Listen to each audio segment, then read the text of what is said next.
Hello friends, চলে এসেছি আবার একটা আমার নতুন রেসিপি নিয়ে। আজকে তোমাদের সাথে শেয়ার করব এই গরমে কম তেল মশলা দিয়ে পাতলা করে মাছের ঝোল। চলো, ফার্স্টে আমি কড়াই বসিয়ে তেলটা গরম করে নিচ্ছি। তেলটা গরম হয়ে গেলে মাছগুলো দিয়ে মাছটা ভেজে নেব।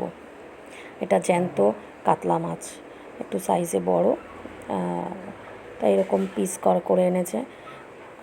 দিয়ে ভালো করে মাছগুলো ভেজে নিয়ে তুলে নেব। তারপরে কড়াই সেই মাছের ভাজার তেলেতেই আমি রাঁধুনি ফোড়ন দেবো।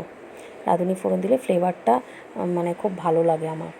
রাঁধুনি ফোড়ন দিয়ে এবার এর মধ্যে আমি কেটে রাখা সবজিগুলো দিয়ে দেবো। আমার কাছে বিনস ছিল, আলু ছিল।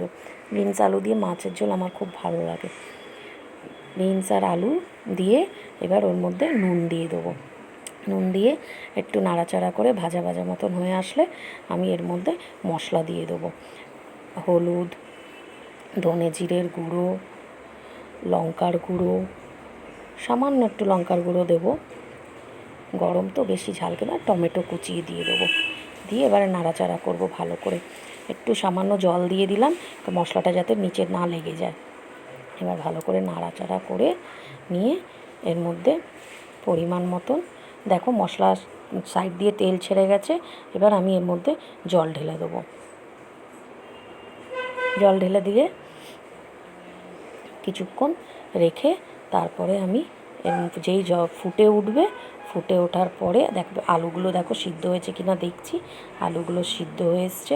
বিনস আলু সব একটুখানি চেক করে নেবে সিদ্ধ হয়েছে কিনা। সিদ্ধ হয়ে যাওয়ার পরে মাছগুলো ঢেলে দেবো। আমি এই মাছের ঝোলে আমি বড়ি খুব ভালো খাই, তাই একটু বড়ি ইউজ করেছি। আগে থাকতে ওটা ভেজে রেখে সাইড করে দিয়েছিলাম। মাছগুলো দিয়ে দিলাম আর তার সাথে সাথে ভেজে রাখা বড়িগুলোও দিয়ে দেবো এই মুহূর্তে। এই বড়িগুলো সহজে নরম হয় না। আর কাঁচা লঙ্কা দিয়ে দেবো। মাছের ঝোলটা হয়ে এসছে, এবারে নামানোর আগে দিয়ে ধনে পাতা দিয়ে দেবো। লাস্টের লুকটা কিন্তু এইরকম খুব সুন্দর হয়েছিল। ধনে পাতাটা দেওয়ার পর আমি একটু কিছুক্ষণ ঢাকা দিয়ে রেখেছিলাম। আর ফাইনাল লুকটা দেখো কত সুন্দর হয়েছে। এই বড়িগুলো একদম ভাঙবে না, এত ভালো বড়ি। তোমাদের ভালো লাগলে লাইক করো, শেয়ার করো, কমেন্ট